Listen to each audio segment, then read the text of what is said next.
السلام علیکم ورحمۃ اللہ وبرکاتہ. ہمارے ناظرین، آپ دیکھ رہے ہیں ہمارے یوٹیوب چینل القرآن مع تجوید کو. آج ہم لیسن نمبر 7 پڑھ رہے ہیں، نورانی قاعدے کا، اور صرف یہ 1 سے 1.5 منٹ کا سبق ہے. آپ اس کو ذرا توجہ سے سنیے. یہاں اس جو ہے وہ تختی نمبر 7 میں کھڑی زبر کھڑی زیر الٹا پیش کو پڑھا جائے گا. یعنی پڑی زبر تو اس طرح ہوتی تھی، پڑی زبر کے وہ حرف کے اوپر ہوتی تھی اور پڑی زیر وہ حرف کے نیچے ہوتی تھی اور الٹا پیش اوپر مڑا ہوا ہوتا تھا. اب یہ ہے کہ کھڑا زبر اس طرح ہوگا، یعنی جس طرح کہ یہ آپ کو نظر آ رہا ہے کہ اوپر لکھا ہوا با کھڑی زبر با. تو اس کو آپ نے کرنا کیا، صرف ایک الف کی مقدار میں اس کو کھینچنا ہے اور باقی وہی ہے. یعنی تو کیا پڑھنا ہے، با کھڑی زبر با، یا کھڑی زبر یا. اب را کھڑی زبر را، یہ جو میں کہتا ہوں را کھڑی زبر را، یہ را کو سمجھانے کے لیے کہتا ہوں. اب میں یہ کھڑی زبر نہیں کہوں گا، صرف پڑھ کر دکھلاؤں گا اس کا. یعنی قرآن پاک میں جب جہاں کہیں آتی ہے تو اس کو کیسے پڑھا جائے گا. ما لا و نا، یہ نون کھڑی زبر نا کو کیسے پڑھا جائے گا، نا پڑھا جائے گا.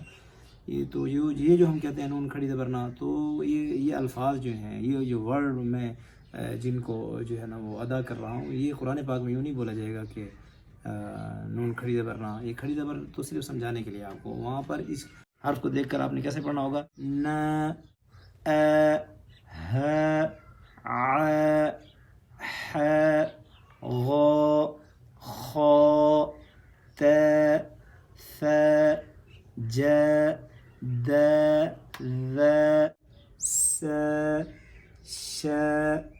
اب یہاں پر کھڑا زبر تھا، اب کھڑی زیر کی مشق لے آئے، پھر الٹے پیش کی بھی لے آئیں گے. یعنی ہر ایک کی تھوڑی تھوڑی آپ کو اس کے بارے میں تھوڑی آپ کو آگاہی ہو جائے.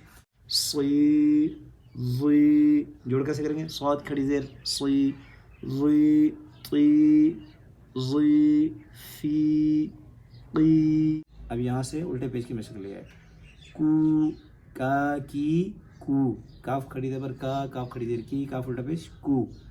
او یہ حمزہ ہے، او. ہو واو کو واو الٹا پیش وو وو، پھر ہو او. اس کو آپ اچھے سے سن لیں، بہترین طریقے سے آپ کو یہ ٹھیک ہو جائے گا. السلام علیکم ورحمۃ اللہ وبرکاتہ. رباه عفوك إني للنور مدت يداي